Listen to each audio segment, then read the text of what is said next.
Welcome back to Turning Hard Times into Good Times. I'm your host, Jay Taylor, and I'm glad to have back with me once again Michael Oliver, who writes an excellent newsletter, and I would suggest that those of you interested in his work go to olivermsa.com. Oliver, O-L-I-V-E-R, M as in Mary, S as in Sam, A as in Albert.com. Go there to learn more about Michael's work. It is excellent work. I look at it every day, and I really enjoy it.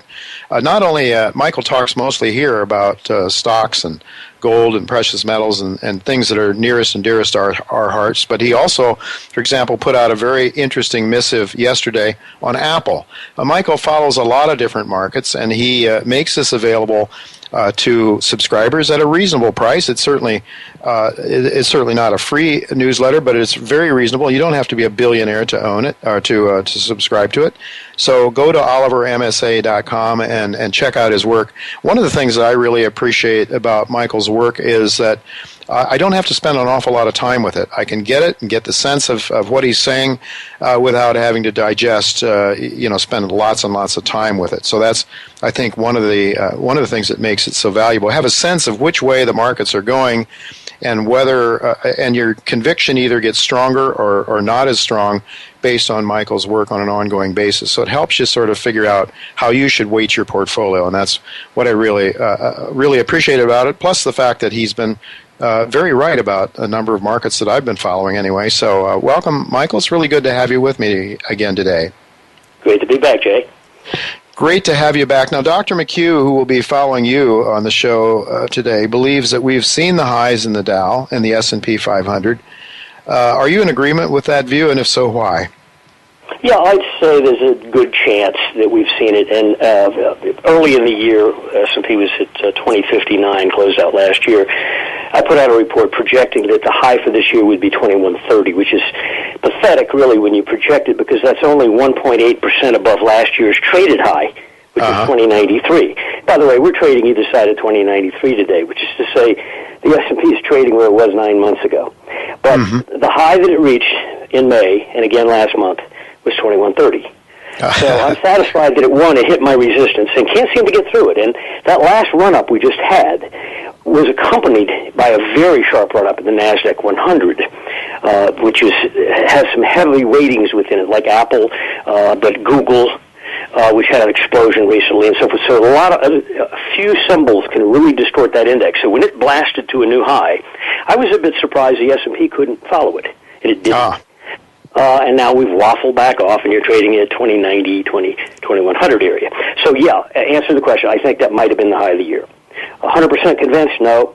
There's some numbers not far below today's lows that if we see, then my conviction level is about 100%. That was the high. Okay. All right. So highly likely, but not absolutely positive yet, I guess, is the way you'd sort of... All right. Well, back in January 2000, your analysis of the structure of the markets caused you to say that the markets were in a topping process.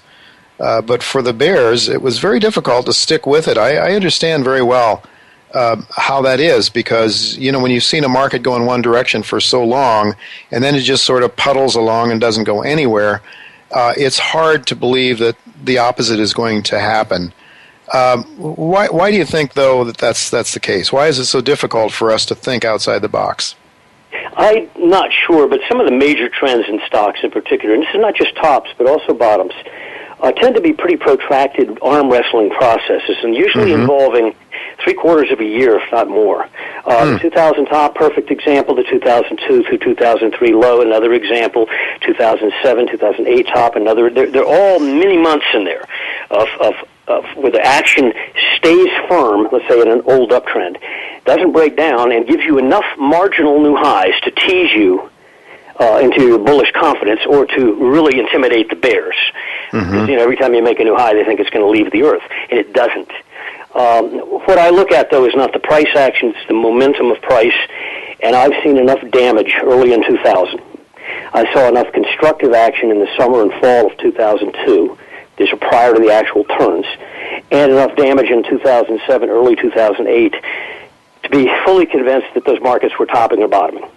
I have the same conclusion right now about the S&P. I've seen enough damage rendered on very long-term momentum structures and the technicals I deal with, which are shown in the reports, to be convinced that one should be short, but you should not be 100% short yet. So if you want to allocate X amount of dollars to a position, negative on the stock market, it should not be 100% positioned right now. Mm-hmm. You should enter in layers. There's no reason to jump in all in and then cross your fingers. That's sometimes suicide. It's better to let the market pull you in via its own indications. And that's what we try to do, is provide a layered entry, for instance, long gold, or a layered entry short stocks. So it's not an all-in-one button. No, it seems like a very wise and non-impulsive way to play to be involved in the markets. I know, as a person of impulse, many times it doesn't pay. It can be very, very hurtful. You think the markets have changed, and that's your conviction. But the markets, as you say, especially during these sort of inflection points, they're not really sharp inflection points, are they? It seems to take a long time, as you say, 3/4 of a year or so, because you have these countervailing forces, I guess, that are fighting each other, huh? And central banks play a role as well, because especially near highs, where they want to perpetuate the trend. And in particular, this time around, their prime target has been equities, to keep the equities priced upward. And so they've done everything they can to keep this beast up here. And they've no doubt priced it a couple standard deviations above where it otherwise would have been, even under the most ideal circumstances. So we have a big beast in the making on the downside here because of the prior excesses. But again, like most of the tops or bottoms, it's a protracted process, and it'll wear you out if you are too demanding about an actual pivot point that just, you're instantly rich. It doesn't happen. Now, once the trend gets moving, that's a different story. Yeah, not to play the lottery, I guess, is what you're suggesting, because the odds aren't very good. Yeah, it's really an interesting time, no question about it. But Michael, it seems to me what you're telling us is that there, as a technical analyst, you say, yeah, there is manipulation in the markets. The Federal Reserve is doing that, doing it in spades, but ultimately nature wins. Am I characterizing your view on that? Yes, ultimately, you try to manipulate a market with coercive force, and central banks have the power of coercive force. You can't resist them, basically. They don't carry guns, but there's other methods involved. And they price something beyond what the market might otherwise have priced. It was a debt instrument or equities, and this particular time around, equities were their target, and they succeeded. Sometimes they target an asset category to price it upward, and the investor doesn't put the money where the central bank thought the investor would put the money. Example would be in the late 70s when we had a big stock market decline, and the market was laboring around, stock prices that is. We were in a recession, and though not comparable to the current monetary policies, still they tried to print their way out of that one, but the money went into commodities. Commodities had been depleted, were perceived as a value by the public, and the public took the money that was printed and put it in gold and oil and so forth and ran them up till 1980. So the Fed doesn't always they may print the money, but it doesn't always go where they want. And therefore the assumption right now, I think, is that, if we have a stock market wobble, they're going to come back in and print money, it'll go back up. I argue no. If they come back and print it, it's going somewhere else. The investor will be cured of his love of stocks, and he'll start looking around at something that's of more value, less lofty. And I think that answer is going to be the commodity complex. Yeah, well, certainly if they're printing money, and as I was just mentioning earlier in the first segment, that it hasn't worked in terms of generating economic growth anywhere like you might expect earlier when money was printed, and so we've had this equity market that has been on a tear since 2009. And it seems to be in a topping process, as you're saying. On the other side, one of those monetary commodities, I would say, gold, has been in the opposite direction. You've turned quite constructive, I think, on gold now. Comment a little bit on gold and where you think that might be heading, and how long are we going to have to wait, those of us bulls? I don't think you have to wait too much longer. I suspect gold is watching equities, and I think it's an issue of not the fundamentals of gold being right or not. I mean, after all, here's a commodity that supply increases every year that man's on Earth. Yes. This is an unusual commodity, okay? Yes. No commodity does that. So it's kind of hard to measure, quote, supply-demand, when the supply is always bigger every year. There are other issues involved, and I think it's the investor's asset preferences. And I think if the equity preference fades, is threatened by reality, that the assets will be moved. And I think one of the places they'll move is the gold market and commodities in general, but primarily gold and silver. One, they've been beaten up. Two, they've been down a long time, 4 years. So they've had both time and price to pay dues. So you can perceive value there. The risk is largely gone from the trade. So even if you're not a gold bug and you just look at a chart, and if you're really objective about it, yeah, gold's been trickling lower, but we're trading now at 7% below the low of the crash low of summer of 2013 in gold when it dropped to 1179. So it's 2 years later when we've lost 7%. People are moaning about it. That's not a disaster. That's the way some markets bottom. They do 90% of their drop, and then they slowly carve out their final lows. And I think that's what gold has been doing. And I think the key trigger to get it going up is probably get stocks going down. Well, it's interesting because, as on the one hand, Michael, I look at the gold markets as a gold bull, a perpetual bull, I might add.